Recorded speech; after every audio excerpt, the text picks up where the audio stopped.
the voices in this room that are standing up and being disruptive, we know that that's not the Florida that we know.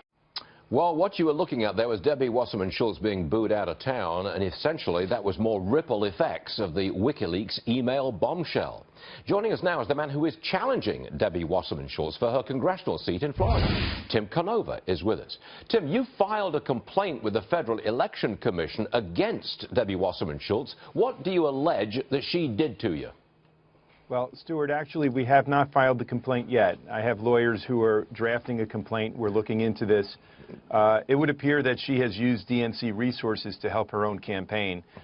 In the WikiLeaks disclosure, my name and our campaign has been mentioned dozens of times. It's clear that they were monitoring and strategizing how to respond to our campaign. Okay, you're a Bernie supporter, I believe, and Bernie is telling his supporters, go support Hillary. Would you do that? Well, I've been saying the whole time that I would lend my support to whoever the convention nominates to be the Democratic candidate for president. And that position has not changed whatsoever. I got to tell you, though, that I really have not been concentrating all that much on the presidential race. I've got 5 weeks to go before our August 30th primary. Hold on a second. You know the story of the WikiLeaks email leak. You know what's in it. You know that Hillary and the campaign conspired against you guys, Bernie supporters. You undermined him. You put to, I mean, all that hard work that Bernie supporters did meant nothing because the system was rigged against him and his supporters. And yet now you'll put that all on one side, and yet you'll support Hillary if elected. You'll support Hillary in the general election. Well, I've said all along that I would lend my support to whoever the nominee is of the Democratic Party. There are a lot of hard feelings right now as a result of those fake WikiLeaks. Will you support her enthusiastically? Well, I'll tell you this. Hillary Clinton has said that she was going to support my opponent, and I would hope she would rethink that. We saw yesterday that my opponent, Debbie Wasserman Schultz, is not all that popular, and not just nationally, even with Florida Democrats.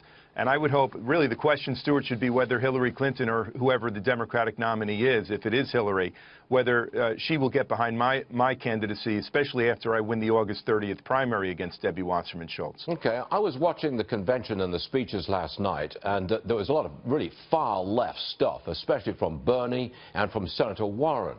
I characterize it that essentially the Democrats have become the Socialist Party, and you're taking us down the road that Europe went down generations ago. Would you object to that characterization, that the Democrats are now a socialist party? You object to that? Yeah, yes, I would object to it, actually.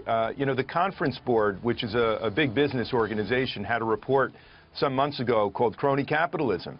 And they were pointing the finger at a lot of government subsidies that help cartel-like big businesses, perhaps some of the big businesses that even advertise for you on cable TV. You know, there are millions of dollars, hundreds of millions of dollars in subsidies that go to the big sugar industry that my opponent, Debbie Wasserman Schultz, has supported, but so have a lot of Republicans. All down the line, Stuart, you know, the Federal Reserve gave trillions of dollars in near-zero interest rate loans to big banks. That's socialism. It is? Okay, that's interesting. All right, sir, Tim Canova, you've got the August 30th primary, I think it is, and we'll follow your progress from there. Tim, thanks for joining us, Thank sir. you. Appreciate it. Thank you, Stuart.